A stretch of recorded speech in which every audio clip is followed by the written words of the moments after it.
There is nothing more bullish in the world than all-time highs. It makes people nervous. They say to themselves, how can this be?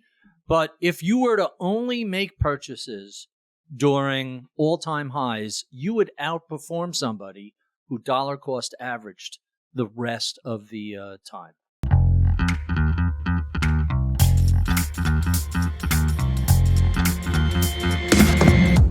Hello, people of the degenerate economy. Howard Lindzen here. If you're looking for great investment and trade ideas from the StockTwits community, be sure to check out our newest newsletter, Chart Art.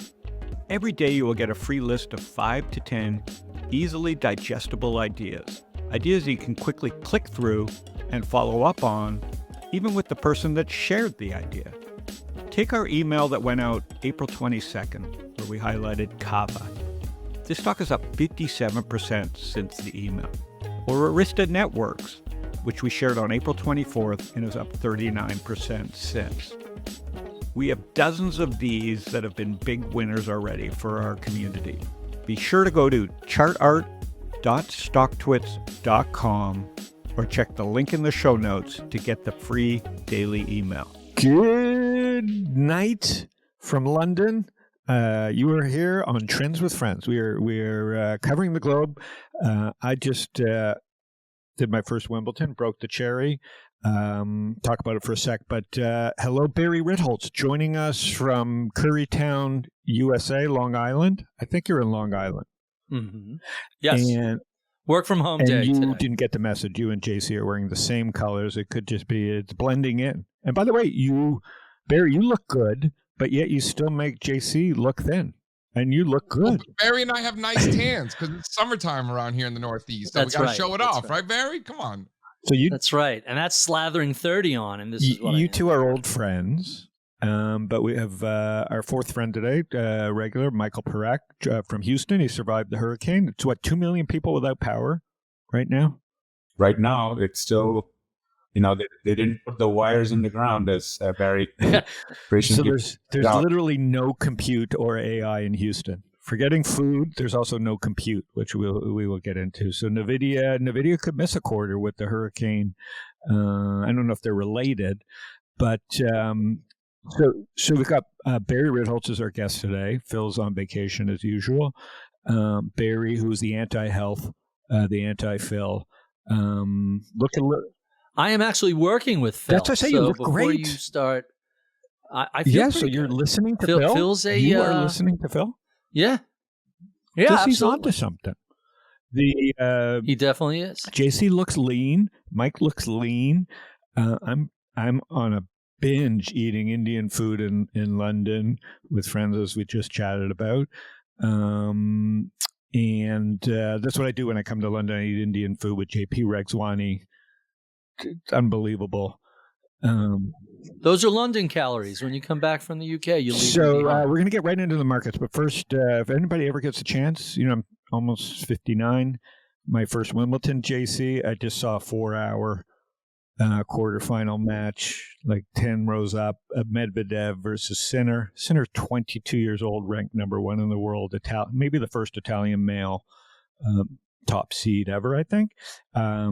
Lost for the first time in 5 matches to Medvedev in a 5-setter. Max and I got treated to an epic. I'm a sports fan, but haven't seen tennis since I was a kid when it was Borg, McEnroe, and I think the women now hit it harder than the men do in that era. But in the 5th set, they were serving at 127 miles per hour still.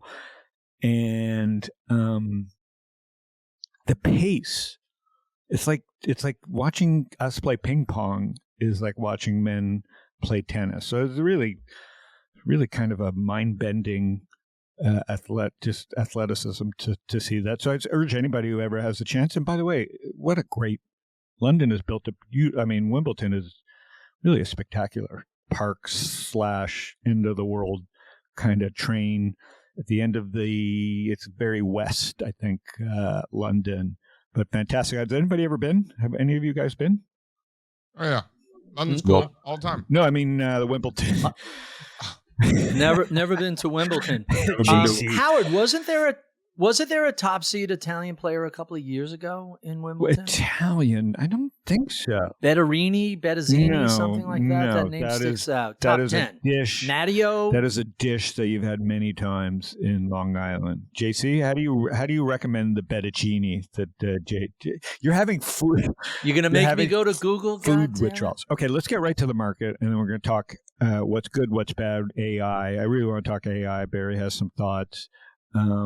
Is it too positive? Is it too negative? JC, take it from the top. There is a lot of good happening right now. Not in the headlines. I mean, we'll get to that, but not in the headlines. As I keep saying week after week, the headlines will get worse. It is not what's driving this market. JC, take it away with the charts, and then we'll get Barry involved. Yeah, here's a good one. Let's start with the first chart there on the dock. You're looking at the NASDAQ 100 going out at new all-time highs relative to the S&P. I highlighted down below a few of the key differences between these two indexes. You're looking at 52% tech and then another 15% communications in the NASDAQ 100. Meanwhile, you don't have any financials, no energy, and about half the industrials exposure. So in the S&P 500, you got a lot more financials. You have no financials in the NASDAQ. You've got a bunch of energy, a little bit of energy. You got double the industrial exposure, close to double the healthcare exposure. So you can see the difference in the composition. More tech, more growth in the NASDAQ, new all-time highs. Big story. You know my thoughts, JC. We've said this time and time again. There is nothing more bullish in the world than all-time highs. It makes people nervous. They say to themselves, how can this be? But if you were to only make purchases during all-time highs, you would outperform somebody who dollar cost averaged the rest of the time. It's kind of fascinating. All-time highs beget more all-time highs. It reflects revenue growth. It reflects positive psychology, the increased willingness of investors to pay more and more for a dollar of earnings. And so there's nothing more bullish than all-time highs. Can you explain, Barry, because you've been around the markets forever. And guys, Barry, Josh Brown built Ritholtz Wealth Management. I think it's over $4 billion in assets under management. So it's just about 5, yeah. You just hit 5. Congratulations. We're just about there. What if I pull? I'm what waiting if I pull my for account? How far are you back under 4? Yeah, that would be. So, Barry, how do we describe this? Because it's like you have to hold the hands of almost $5 billion in assets. And do they believe you? Do they like it? And then the second thing is, we are never probably been in a. I wasn't alive during World War II or World War I, but I can't imagine the headlines being any worse. That's also driven by social media and clicks and everything. But what's amazing about this all the time is we've never had more negativity. Maybe not so much 1970s, maybe, but Michael Batnick has this wonderful chart I use all the time in presentation called There's Always a Reason to Sell. And it shows the past century from the lower left to the upper right. And every year there's some horrific thing happening, from wars to terrorist assassinations to political turmoil to pandemics, to you name it. There is always some reason that someone's going to latch onto and say, everything is going to hell. Here's why you should sell. And, for the past century, for the past 2 centuries, the overall trend in the United States has been up and to the right. I don't see any signs that long-term trend ends. You're certainly going to have a lot of volatility along the way. But historically, if you're thinking about the long term, if you're investing for retirement in 10, 20, 30 years, or for generational wealth or philanthropy or for anything beyond the next 5 years, the odds are that markets will be higher 5 years hence. Mike, when you were 90s at Goldman running the internet was new. How did Goldman... do Goldman clients, high net worth clients, think the same as everybody else? Or is everybody the same? They're just scared of buying all-time highs, or they can't separate the news and the economy from the stock market? What do you remember from those days? Now you do it for yourself, but like back in the Goldman days.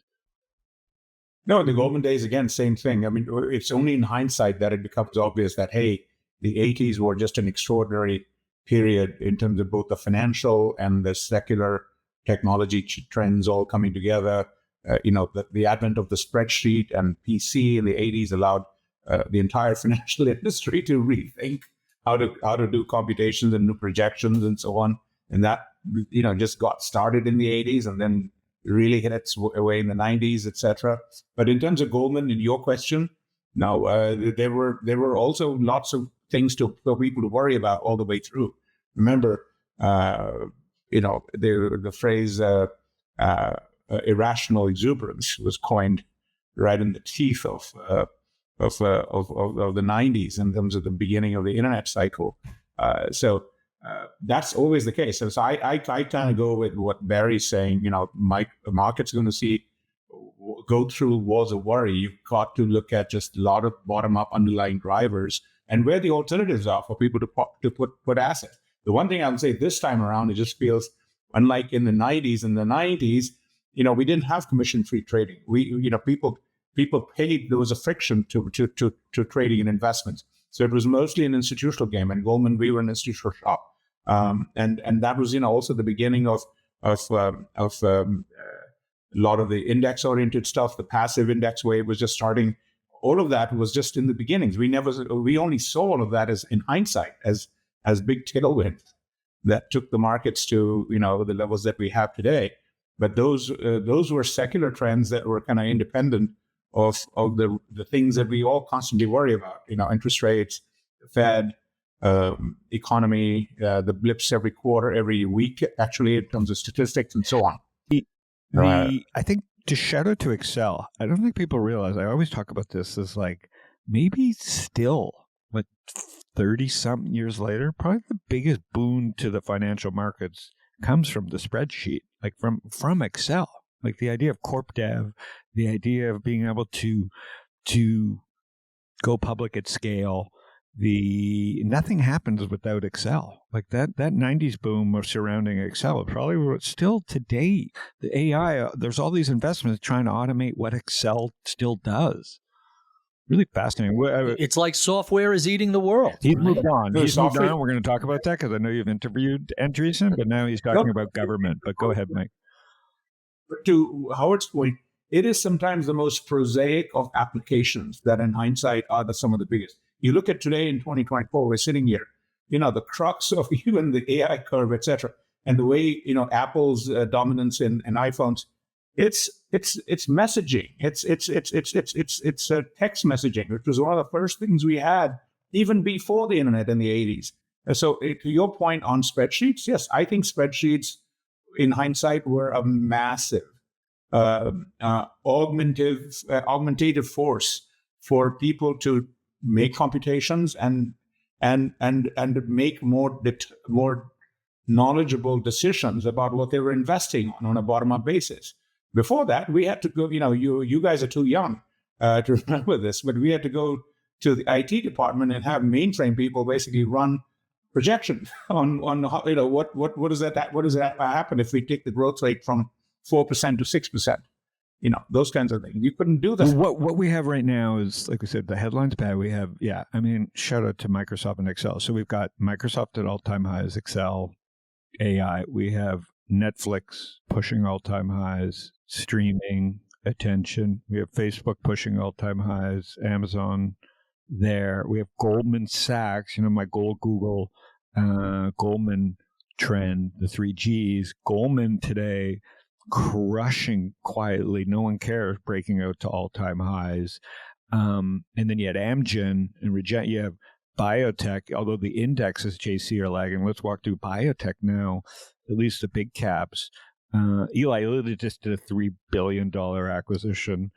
Good luck if a big tech company tried to do a $3 billion acquisition, Mike or Barry. Think about that. Eli Lilly, which unless you own the S&P, most people just don't own it, which is why you own indexes. But Lilly gets away with a $3 billion acquisition. Microsoft, those guys couldn't even close a $1 billion acquisition. They got to make up ways to do acquisitions right now. But JC, they're forgetting the breadth, just the breadth of, because maybe the breadth isn't there in the equal way to blah, blah, blah. But the breadth of technology making new highs is really insane. So walk us through that. I think what you're seeing from a lot of the laggards, and biotech is one of those, small caps in general, at the index level anyway, look a lot like this. A lot of these growth stuff, like all these Cathie Wood stuff, all the junky, no earning, tech with no earnings type stuff. A lot of them look like this. And, this is kind of what kind of points to this not being a bubble. There's actually a lot of things that have been beaten down and completing multi-year bear markets and, working on bearish to bullish reversals it's the exact opposite of a bubble. And you have a lot of these speculative areas, like I said, small caps in general at the index level. Biotechs, you got like 220 biotech stocks in the Russell 2000. So, you got over 10% of that entire index in terms of the components are just little tiny biotech. So it's hard for an index like IWM, and by the way, the small cap 600 index, which requires a track record of earnings in order to be included. The Russell 2000 will let anybody in. Both of them look exactly the same, which is really just a function of the types of stocks that are not attracting the capital. You're seeing that going into tech. You're seeing it into mega cap growth. You're seeing it into a lot of the financial stocks that have been crushing it. You've been seeing a lot of the industrials, but there are some parts of the market that really haven't gotten going at all. And these are some of the more speculative areas of the market, which leads me to believe these are not bubble things, quite the opposite. Let me point you to industrials, guys. So you buy pullbacks in bull markets, right, Barry? Right? You want to buy stocks in bull markets. You want to buy pullbacks in the leaders in bull markets. And industrials have been exactly that. Industrials have been a leader. So if this is in fact a bull market and industrials are in fact a leadership group that haven't done anything in 4 or 5 months, by the way, of all S&P sectors, industrials have the highest correlation with the S&P of all of them, right? Historically over time, here we are down at support. So the question is this a massive top? Is this like a double top in industrials? Now they're going to come tumbling down, bringing the markets down with it, blah, blah, blah. Or are they going to dig in here and are they going to buy them? Like they did software, like they're doing to consumer discretionary, like they've been doing to all of these beat up areas when the buyers needed to show up. Over the last 2 years, they've shown up. So are we going to bet that this time is different, or is it going to be just like all those other times where the money steps into industrials, you get the sector rotation, and off to the races we go? I think it's the latter. So let me share 2 really interesting data points, because I've been hearing a lot of bubble chatter, and every time I flip on the TV, it's bubble, bubble, bubble. So first, when we look at the percentage of unprofitable companies, right, and look at them during 3 major peaks and crashes, the tech bubble, the financial crisis, and you can even look at it during COVID versus today. Let's use the tech bubble because that's really the most extreme. 41% of small cap stocks were not profitable.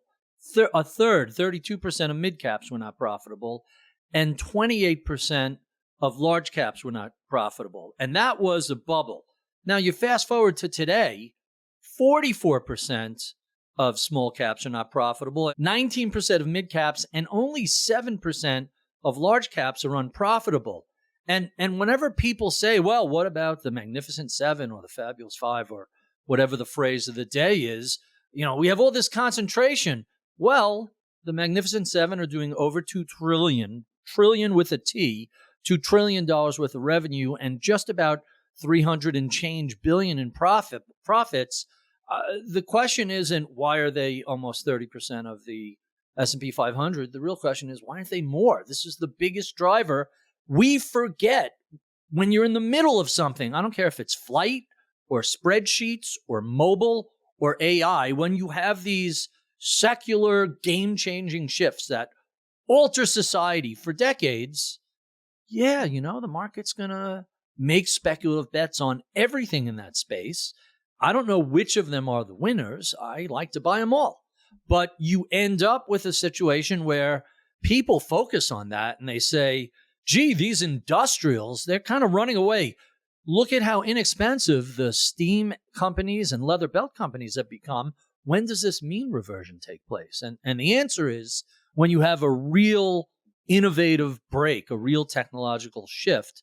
The answer is never. Mike, you were going to chime in. I would echo what Barry said, and I would also add an additional framing to the Magnificent Seven of the big techs. There's something we've been talking about the last few shows, especially last week's show, where we talked about the opportunity for the big tech to do spin-offs. But if you look at today's multi-trillion-dollar companies, there are 5 or 6 of them, or whatever the number you want to look at, just on the tech side.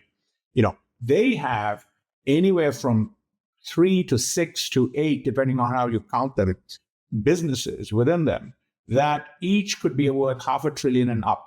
And we're starting to see some of the analysis type of work being done. Barron's this weekend did a piece on YouTube as a piece of. So they're listening. They're listening. Yeah, they're listening. So it's resonating. But the point is, we were talking about the 80s and 90s. Back then, when we saw the Intels and the Microsoft Windows and so on, the things we're talking about, Excel, etc., they were relatively smaller businesses. Those tech companies that became the leaders and the big winners, they had 1 or 2 core businesses. Bill Gateses of the world focused on them religiously, took them to global domination. But those companies did not have, I was there, I covered those companies. They did not have multiple mega businesses at the same time under the same corporate umbrella. And we have that today, which is why, Barry, JC, you guys would agree probably that the valuations of tech, et cetera, even though people can say, hey, this is bubbly and this and that, the valuations are nowhere compared to what we have. And let me tell you another story. So, guys, when did Excel come out, Mike? Do you think was it in the 80s or 90s? No, not Excel, but the first one, Lotus 1-2-3. When do you think that came out? Back in the 80s. Excel in the next 6 or 7 years. They became Microsoft's core application, and then they also did Word against WordPerfect, which was the other, the word processing, which is the other piece of the other leg of the stool. And anyway, so that became Office, and that all started to grow as a unit for Microsoft in the early to mid 90s with Windows 95. So Microsoft hit a trifecta at that point. So let me tell you a story. So in the 80s, when I worked for my dad one summer, and you work with your dad, you're not really working, but you have vivid memories of things that stand out. Obviously, he had a red phone that would go to Yorkton Securities right to his broker. Right, like you had to have a special phone. There was no retail. Like he was a big enough retail that he had a phone directly to Yorkton Securities. But who knew nothing, right? You're the son of it's a cush gig. You're working for your dad. I remember him taping spread paper together when he was doing oil and gas acquisitions because there was no spreadsheet. Like that was in the 80s. And so to look at financials, they'd have to tape together pieces of paper with line items so you could like look at your financials and compare them to other people. And so, when I think about what Excel did, but more importantly, as much as we talk about not overvalued, Apple, JC, is trading at 9 times sales. So it's. You say so? No, I don't know. Like you do the math. I mean, so not you, but I'm saying we were just saying. Ask a technician. Yeah, no, I'm just saying I own Apple, so I don't look at that, but I saw that floating around. And I own Apple too. I didn't know about the. I didn't know, but when you just own something forever, what is this? You're privy. Like I said, the headlines. People are sharing these headlines. Like Apple's never traded higher than 9 times sales. Well, maybe that's because it shouldn't be trading at 9, and maybe that's not the ratio to measure it at. But does that, Barry? Like if a client calls you and says, "Get that out of my portfolio," it's 9 times sales. What do you say to that person? So first. Typically, it's something along the lines of, depending on the person, either here's why we own Apple as part of a broader set of holdings, or alternatively, you're fired. Because if you want to manage your own money, go manage your own money. If you hired us to do it, give us the ball, get out of the way. We'll keep you informed, tell you what we're doing, we'll custom fit your portfolio. Now, by the way, that's very different when someone says, hey, I work in tech and I don't want more technology exposure. Well, then we'll detect their portfolio. But if someone picks a specific stock, or I don't like emerging markets, I heard someone say in a Q&A towards the end of last year. And that just makes me so excited about emerging markets. And lo and behold, second best asset class first half of this year. New 2-year highs for emerging markets. New 2-year highs for emerging markets, ex-China. And I looked at a chart today of the technology weighting of EEM, which is the emerging markets ETF, over time. About 15 years ago, it was closer to 10%. Now it's 25, Barry. So it's not it's not your father's emerging markets index. And the takeaway, whenever I talk about a given stock, that's right. You're never going to hear that anywhere but here. Yeah. Whenever I have trained myself, whenever I talk about a sector or a stock, and I have vivid recollections of this taking place with Apple when they introduced the newfangled iPod, this digital Sony Walkman, when people like viscerally react, oh, that's a piece of crap, they're going out of business, pay attention, because all that negativity is already in the stock price. And the upside possibility of, hey, maybe this little digital device might work out. I'm looking if I have an iPod handy. Of course you do. It's under the Kung Pao chicken, Barry. It's literally under the Kung Pao chicken. Barry, should Apple be in the consumer discretionary index instead of tech?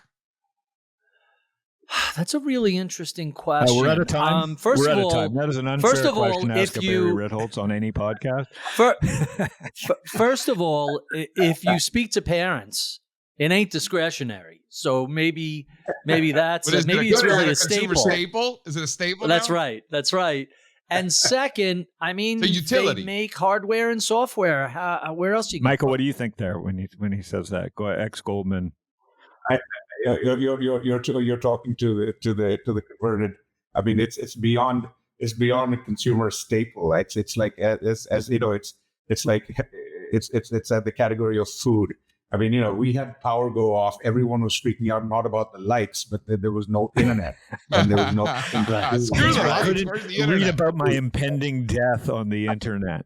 How am I going to die? I want to see a preview of my obituary. If I die and no one sees my tweet, am I dead? I guess that's what that's what right. hierarchy.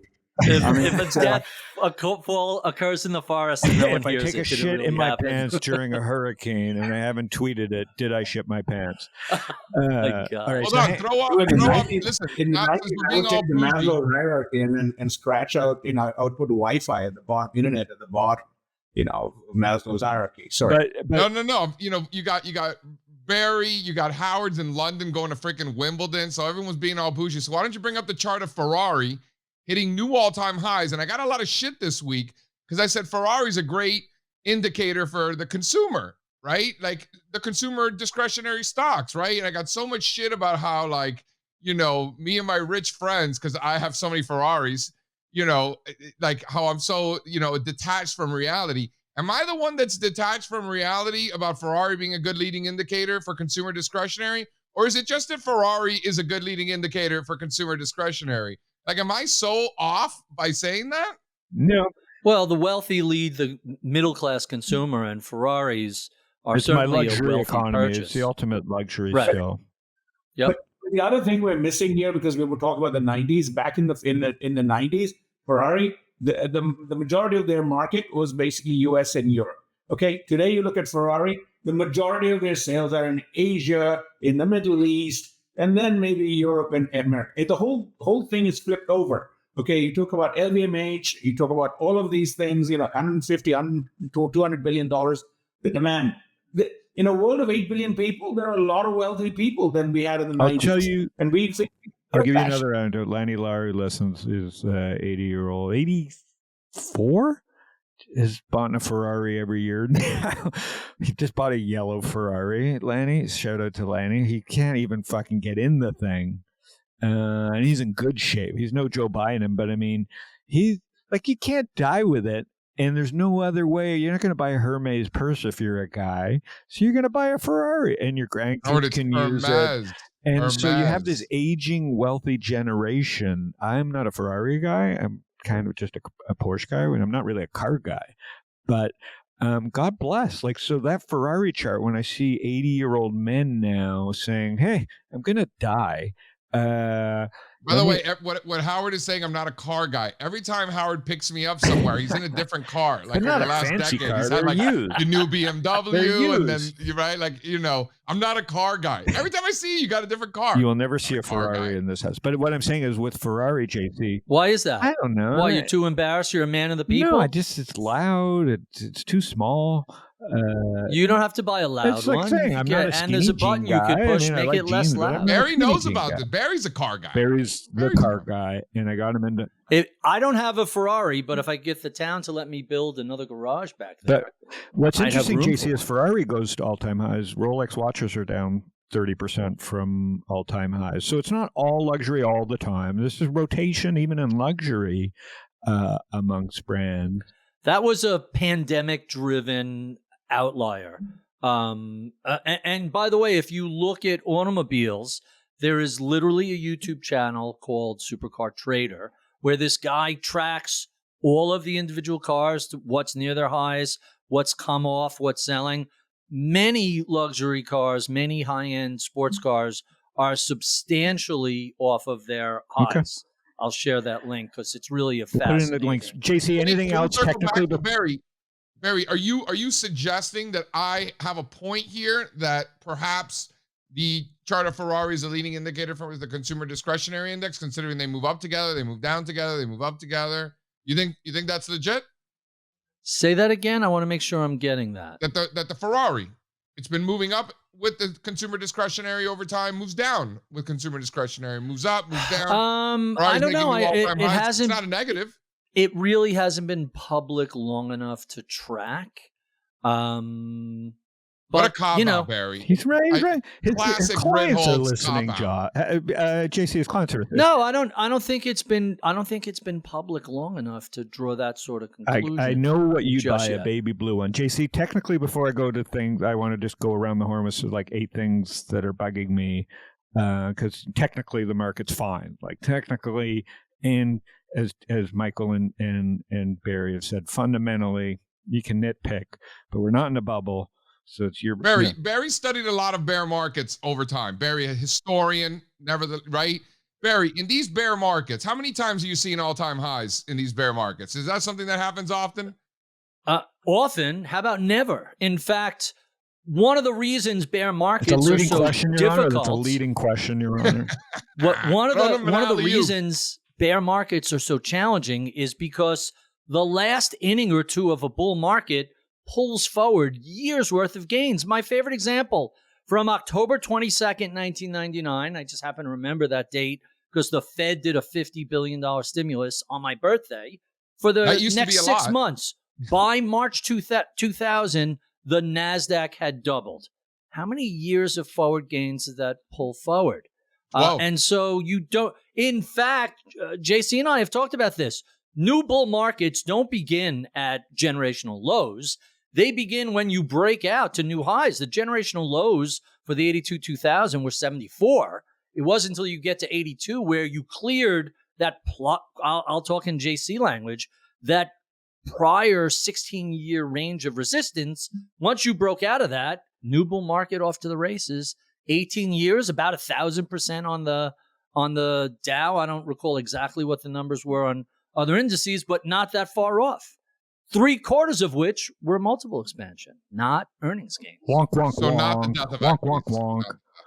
The unbelievable. You guys are dressing alike, sounding alike. It's like technical meets Well, me and Barry are fundamental, agreeing way too fundamental much meets in this technical. conversation. I don't like this at all. Yeah, I'm getting really nervous. Which listen, Josh, JC, are we missing anything? So we've covered Netflix, Goldman, MMYT. We talked about it throw all up, the time. listen, That hit all-time highs Throw again up the chart today. of Goldman, but I think there's a bigger story here, right? And throw up the Jeffries and Piper Sandler.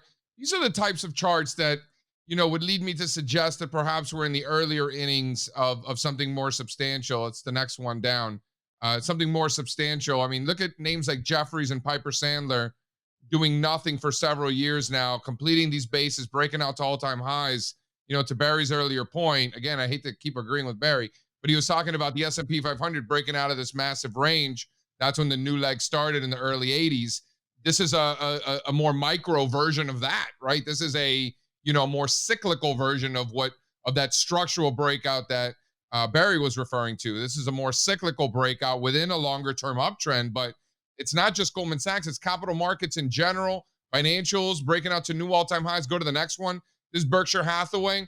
Berkshire Hathaway represents 15% of the financials index. It's like a big financials hedge fund with industrials mixed into it, basically. You got about 20% of that is Apple also, for if you're looking for more consumer discretionary exposure, right? So, Berkshire Hathaway, again, largest component of the financials index. That whole space looks great, keeps acting well. And if financials are doing well, Barry Ritholtz, if financials are making new all-time highs, is that historically evidence of deteriorating markets? Absolutely. Leading question, absolutely Your Honor. Leading not. question. So, You wrote JC, the let me damn throw a book, question to Bailout you Nation, because about the damn financials. This is the opposite of Barry's book. It's the exact opposite. So let me throw a question at JC. What do you see out there that's making you nervous in this current environment? Well, if I'm nervous, it's because I got my position size is too big. So let's keep that in mind. So it's not so much. All right, nervous, so but hold your own errors aside. I'm talking about in the overall market. Yeah, I think not you're when referring to, you like, back what up the can- truck on Tesla right before it crashes. What can change sort of the overall structural uptrend that stocks are in currently? And I would argue We're it's going to end the when- last 20 minutes in, guys. So take it away, JC, because I got a bunch of topics here. So let's go. Yeah. Thanks. So I think it's when sector rotation stops coming in. People talk about market breadth. It's a thin market. The new highs list, this and that. And while that is true in certain cases, we've continued to see sector rotation coming in. Remember, technology got going at the beginning of 2023, at the beginning of last year. In the back half of 2022, almost everything was already working except for large cap tech. So right when you needed that rotation, you got it coming into last year. Turned out to be the best first 6 months in the history of the NASDAQ.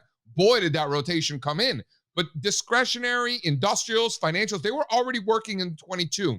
So then what happened at the end of last year? You still weren't getting that strength out of certain areas in financials and small caps. What happened? They absolutely ripped into the fourth quarter and into January, right? And then the sentiment got heated into February. You've been seeing that deterioration of breadth underneath the surface. But here's what you're not seeing. You're not seeing an expansion of new lows. So while there certainly have been fewer stocks making new highs, which mathematically is guaranteed considering everything was making new highs in December, you mathematically can't have more if everything's already making new highs. So of course you're going to have a deterioration. So while you're not seeing more new highs, you're not seeing any new lows. And mathematically speaking, you can't have a bear market or a downtrend of any kind without the prices of stocks going down. And we just simply haven't seen that. But we have seen industrials do nothing for 4 or 5 months. Financials at the index level do nothing for 4 or 5 months. Consumer discretionary, healthcare, nothing, flat. The median stock is flat for the year. So I would argue that that's constructive within an ongoing bull market, resetting sentiment, getting ready for the next leg higher. And if you start to see financials, industrials, consumer discretionary, healthcare breaking out to all-time highs, and I think you do, that's confirmation that sector rotation is continuing to come in. If the opposite occurs and you start to see new lows, you start to see industrials, for example, breaking down out of these bases instead of the buyers stepping in and ripping them, that would be something new. And that would be evidence of deterioration, which we simply have not seen at all. So the answer to your question simply is new lows. Yeah. If we start to see new lows, we have it. That is the ultimate answer. New lows coming from a technician, which matters. But Josh, Barry and Michael, let me just bring up. No, let's go through some points that I want to bring up, just because I want to, because technically we're fine. And as JC says, you got to see new lows and you got to see the sector rotation not happening. So putting all that aside, let's just walk out a little bit. I'm very confused, right? Because I'm in London, supposed to see LGBTQ for Palestine everywhere. I'm supposed to see Muslims storming me as a Zionist. And don't get me wrong, I indulge myself in paranoia from being on Twitter desktop too often. But let's be honest, we have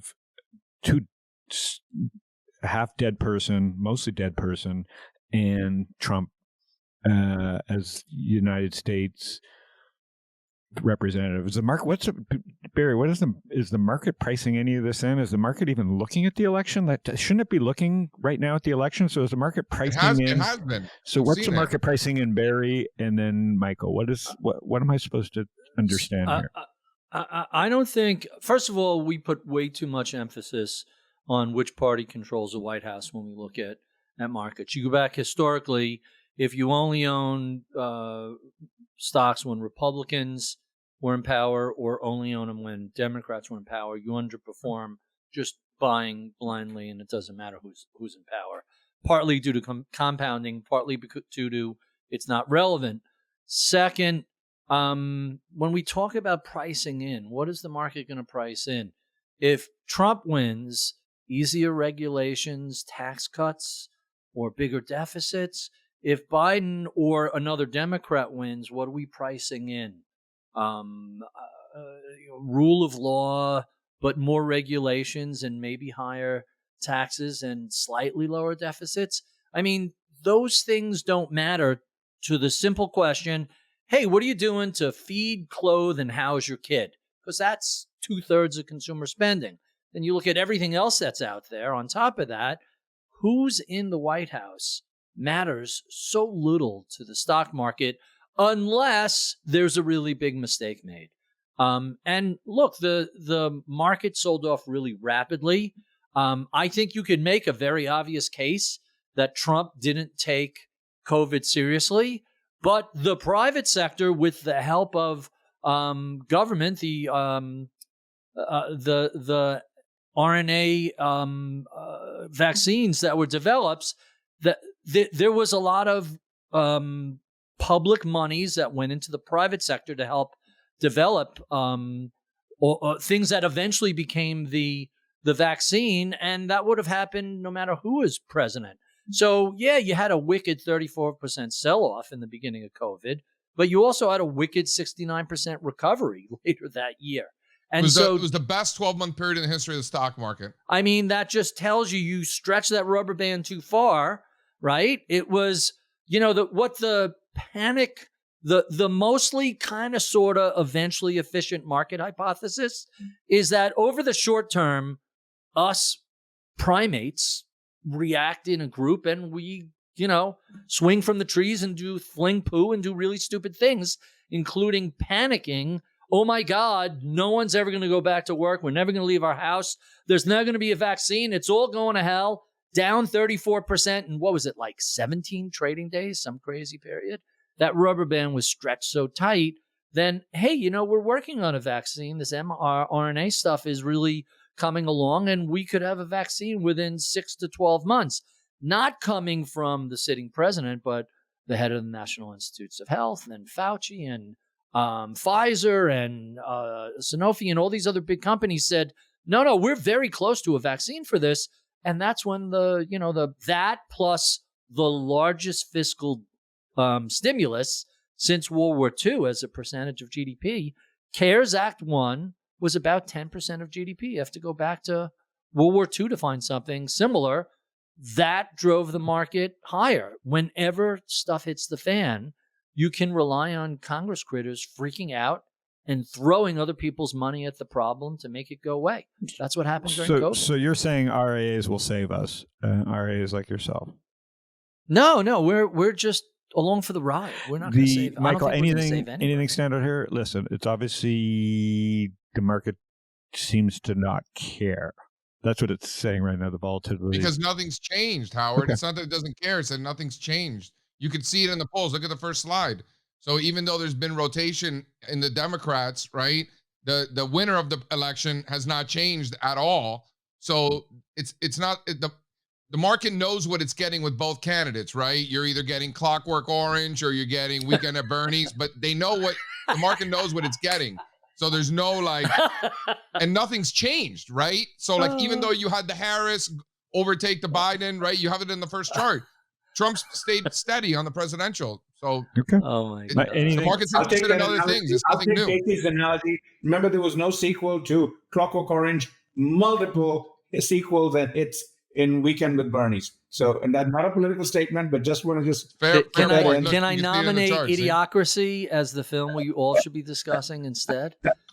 That movie is coming up in conversation. I have not lot seen these it. days. Send me a link, Bear, but I'll look it up. All right. Is it good? Is it worth But watching? Is to- it worth It's watching? hilarious, Yeah. Howard. You'd love It's it. very funny. You're living in it, by the way. Okay, next up. You have been for years. All right, just to add the business about politics and markets again, because we were talking about the 90s. My time at Goldman Sachs, we had co-CEOs at Goldman Sachs, and one always used to be a Democrat and one used to be a Republican. We balanced it, and the reality is, for the most part, to what Barry and JC is saying, the markets, unless something dramatic happens like COVID, etc., it's relatively indifferent, and it typically likes gridlock. You see what happened in France. If you look at the people who are like freaking out, whether it's the right or the left, etc., and the markets love the fact that it's utter gridlock, and they can go and continue to sell pillage. Okay. $5,000 purses to the rest Okay. of the world. Second thing. So- So let's switch then to the EU. The EU as a data iceberg. They have their fucking hard on for America big tech. Does it make a difference, Mike? I mean, they're making Apple dance. Ben Thompson has a great piece out about EU is just coming for more data. I'm hearing my machines don't work. Like StockTwits GDPR. Someone says they don't want. Some person in Lithuania says StockTwits is selling my data, and we've got to change all our term policies because a lawyer for somebody in Lithuania. I'm not saying that shouldn't be the case. That is a tax on small business. Facebook, Amazon, Google, they don't give a fuck about GDPR. I mean, because it's regulation, they setting the regulation, it's a tax on Howard and any small business, right? You have Andreessen on one side of his mouth, we got to help small tech, but at the same time, big tech's never been in a better position because all the regulation helps them. So where does the EU? Obviously, it's hurting themselves, but where do you see this EU at? Like they have a hard on for America tech right now? No, I'll echo Ben Thompson. I think we need an antitrust suit against the EU because they're using the legislative power to basically go after almost every U.S. tech company for any kind of range of issues. And there's some merits to merit. You can argue all the details, but the reality is that they're now taking it even further to putting like 10% global revenue penalties on these companies when Meta and Apple, less than 10% of their business is in actually Europe. They could actually walk away from the whole $500 million. You're saying the numbers aren't big enough to really, because it seems like the markets are ignoring the fact that EU is creating a nightmare. But you're saying it's just not. No, you look at how the EU is structured. It's wonderful. It's essentially a monetary union without a country. I mean, they still haven't, 40 years in, decided to even become a country yet, and they're mucking around like saying, "Hey, we're gonna basically Apple, you've got to take away the Lightning connector and do a USB-C," and that was because a 34-year-old in one of the European countries made it his cause célèbre in Brussels, and they made it happen. It's awesome. Look, I'm not arguing against the Europe doing what they should do for their markets that they think, but right now, and there are other thoughtful people like Ben and others who are making these very broad assessments that if you look through this, they're basically gone away from actually talking about the good for their people to the point where to actually technically implement some of the solutions they're asking for, the actual implementation of the technologies will not, the way it has to be done is not possible. That's why Apple is not because they want to be use a stick against the EU, maybe that's part of it, but because technically Apple Intelligence, the way, if you look in the weeds of how they're talking about it, it's actually very difficult, almost impossible to implement, given how they're trying to legislate it. So there's the regulation is getting way ahead of the reality of the technology, and in other cases, that the rulings that they're focusing on are fighting yesterday's wars. AI, one of the topics we were going to talk about is just the immense amount of investment that's ahead of these companies and so on. They're investing in the next 2 or 3 years what they won't recoup for probably 5, 10, 15 years. And Europe is going to be a huge beneficiary of this. Apple, Microsoft, Meta, Google, all of these companies, massive investments. And Europe is basically saying, hey, we want to tax all of this stuff way before all of this and prevent you from doing this. And I think that's an issue. Well, here's the issue that I to see. So really appreciate that, Mike. But what I'm saying is, I agree with you here. And this may be why small caps, like JC said, with biotechs and small financial companies and small tech companies like, and I say small tech, including private tech like StockTwits, is we're affected by those laws. We can't brazenly.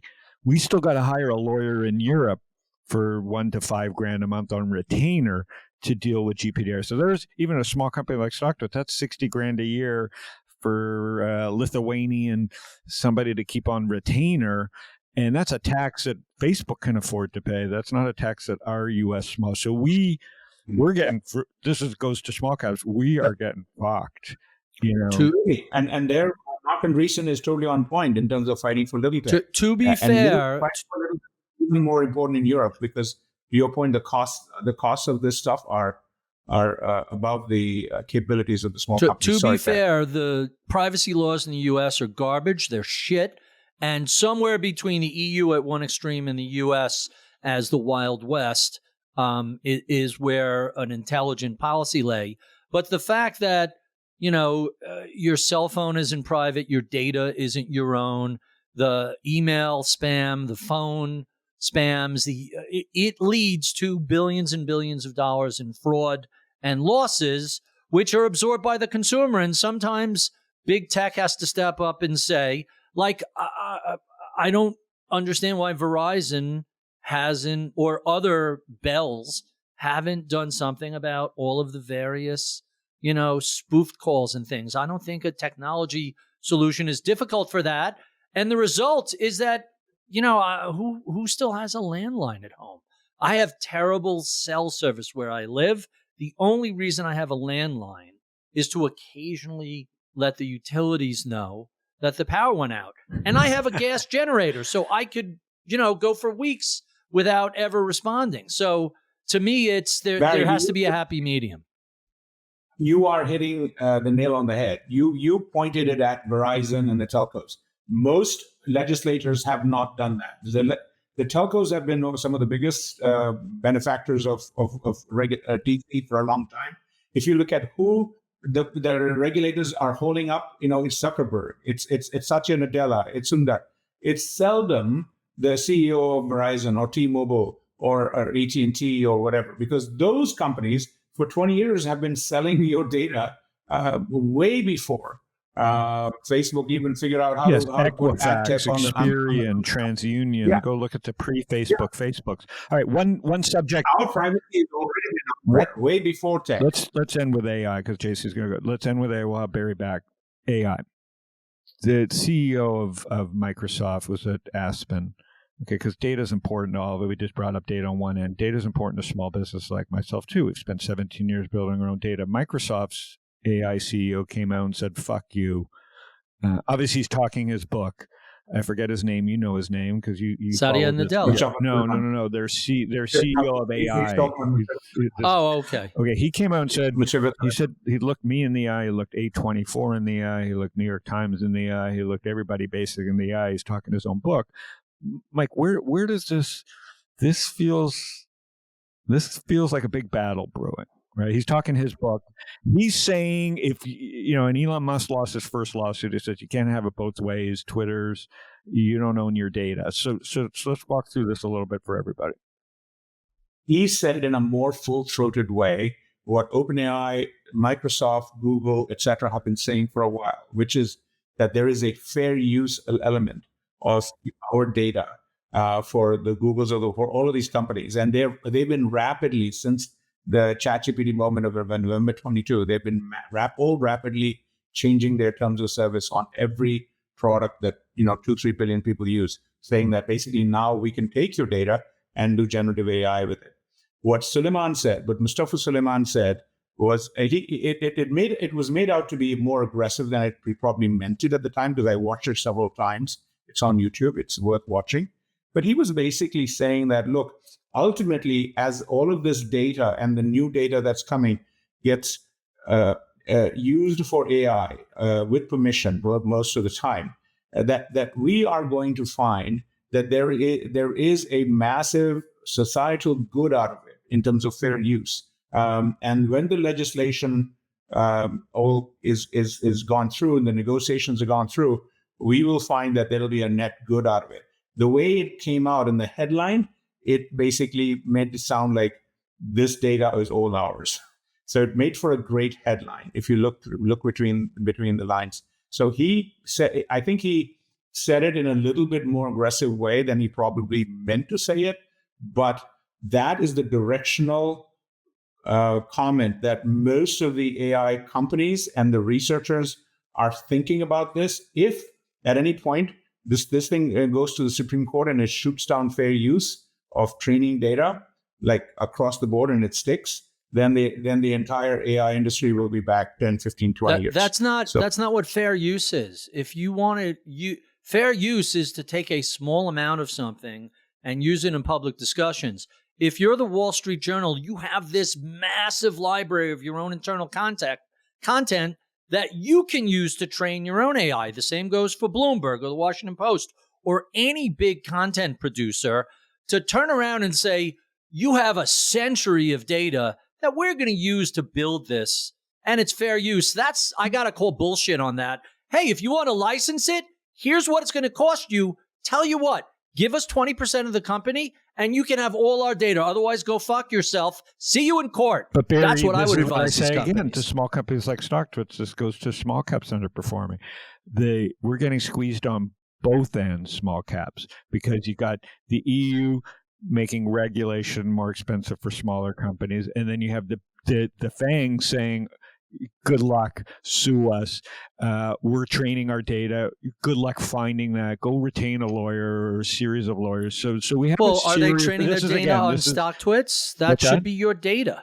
How can we prove? But if Microsoft doesn't want to pay us, then how do we prove that they're using our models to train us? Which goes to Goldman coming up, Michael. That's a different story, right? Like I'm saying.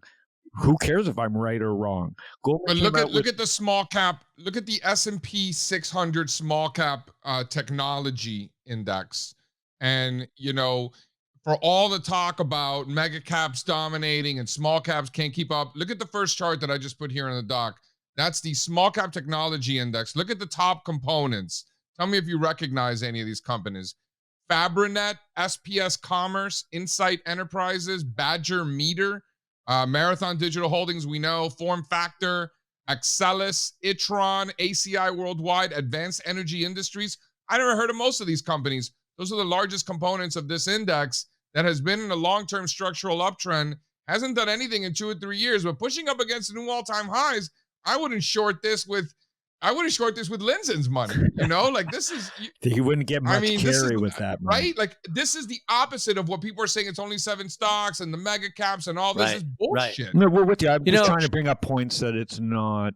This goes to. It's not just about. There is some scary things out there as a business person. We're up against the EU, which crazy laws, and Microsoft doesn't have my interests in mind, and nor does Ben Thompson. When he is, whether he's right or wrong, it ain't helping really small cap. But Goldman came out with 31 pages, Mike, that says, and Barry will end with this, it said, you ain't getting that trillion back. And now, I love when Goldman's salty like this. Goldman's back to being Goldman. They're not investing in stupid fintech. They're just making markets. They're pillaging. They're creating havoc. They're making people think. They're writing, provocative headlines like this. Mike, what's your take? You were at Goldman. You would write pieces like this, or you would oversee pieces like this 30 years ago, 20 years ago. No, I have it right here. It's a couple of observations. Number one, it's not a research report. It's a discussion with their tech analyst, the internet analyst. He's a pretty good analyst. But if you read the 30 pages here, those 2 analysts are actually on the bullish side of the span. The people who are on the negative side, who are getting the headlines that Goldman is bearish, is the director of research. I used to have a director of research that I would report to, and he and I would have, and I had 2 of them. We would have these kinds of discussions all the time, never in a public report like this. But and his job was to be bearish, and we would have a very beefy intellectual discussion, and this is a very good discussion of. And they also got an economist from the outside who happens to be bearish on AI, basically saying over the next decade, AI will add less than 1% to incremental growth in the world's GDP. That is in direct contradiction to Jan Hatzius, who is the senior Goldman economist, who has a separate report you can access right now. He published that last year. He's calling for up to 7% incremental growth from AI over the next decade. So $112 trillion economy will see $7, 8, $9 billion of increment from AI. So there's a very bid-ask spread. This is very Goldman. It's like a co-CEO, one is a Democrat, one is a Republican. Very helpful. They're on both sides of it. And if you read that the internet technology analysts who are looking at this from a bottom-up perspective, their view is more along the lines of what I've been talking about, which is, the expenditure of $200 billion a year by the Metas and the Microsofts of the world is probably a little bit more aggressive than investors would like in terms of when they might recoup it, because the visibility on the new products and services around AI are still murky because they have yet to be invented and yet to go mainstream. But so we may be ahead of ourselves by 2, 3, 4 years. But when it happens, it will more than make up for this. And we have evidence from previous tech cycles for this. And I can point to stuff. And it's probably a better spend. We'll end it with Barry, but it's probably a better spend than 7 Ubers, 700 brokerage apps, and the metaverse. So whether they're overspending on AI is probably still better than them spending on more Ubers and more 5-minute delivery services and more bra e-commerce companies. Although I'm all for bras and more metaverse. Barry, go ahead, and then we'll let Mike. Go ahead. So hold the 7, the Magnificent 7, or the Fabulous 5 companies. Think about NVIDIA, Microsoft, Google, Meta. I guess you could put Amazon and even Apple in that. Think about the other 495 companies in the S&P 500, or the 400 companies in the mid-cap index that are going to use AI to become more efficient, more productive, and contribute more to the overall economy. I have this conversation all the time. We're 60 people managing $5 billion with multiple podcasts, multiple blog sites, multiple TV, radio, and print appearances. Go back 25 years, it would have taken 150, 200 people to do what we do with just 60 people, what we did with 30 people for the first few years. Now apply that to not the Fabulous 5, but every other company that is exploring that. And I don't care whether it's call centers or help areas or anything like that. Just on the podcast, I throw a couple of questions into ChatGPT and Perplexity to see if I missed something, to see if there's a source I missed. I do the work, and my researcher does the work, but it's just another check. And I can't tell you how many times I find things that Google didn't find. And now extrapolate that across all of society. There are no internet companies anymore. We're all internet companies. We all have websites. We all operate online. Imagine back in the day before telephones and faxes. Hey, I need a document side. Get a messenger, send them across town with a leather satchel on a bike, have them sign the signatures and bring it back. I mean, think about how unproductive and inefficient that was. We haven't even begun to scratch the surface of what this is going to do. Prairie. Cue the opening music from Little House on the Prairie and Game of Thrones. It's a mix of Little House on the Prairie meets Game of Thrones. All right, Mike, last word, and then we're going to let JC, we're all going to go. I'm going to go to bed. What do you got, Mike, on that subject? Very good. No, I just wanted to take Barry. No, I just wanted to echo again the points we're making that yes, the investments may be ahead a bit, but the benefits from this array of technology, the AI technology, if we end up spending $1 trillion over a decade, which is what this report and other reports are talking about, we are going to get more leverage, the kind of leverage that Barry's talking about that we got from the internet and PC, we're going to get probably 2 to 3 times multiples of that, because the fundamental nature of this technology that basically looks at everything humankind has created digitally and then summarize it very quickly on the fly to give you suggestions, that requires massive compute.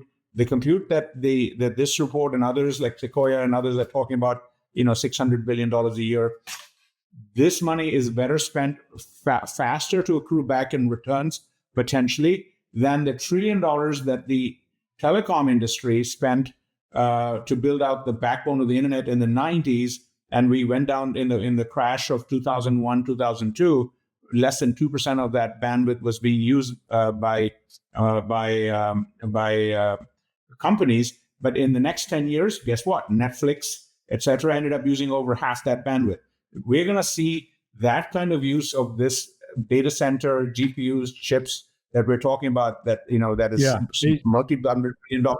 We're going to see Barry being able to run 50 It's why billion. I'm bullish on StockTwits and back. It's why Netflix, Spotify going up. It's why Snap might be breaking. It's why Pinterest is breaking. It's the only people it's not helping is dating right now. Bumble and Tinder are for shit. I'm going to let everybody go, Barry. We got to have you back. Great to see you. You're looking good. Just a reminder, the trend is your friend. We say that here every week, but we don't say it. The second thing is, especially in the world of AI, there's no such thing as information. I was with JP, and it's my favorite quote. There's no such thing as information overload, only filter failure. Be careful which headlines you're reading, if any. Filter. Gentlemen, thanks for making this happen. It's good to see you. We won't see you, Barry, next week, but it's good to have you on. We'll have you back. My pleasure, man. See you, gentlemen. Good to see you. Enjoy London. Thank you. Cheers.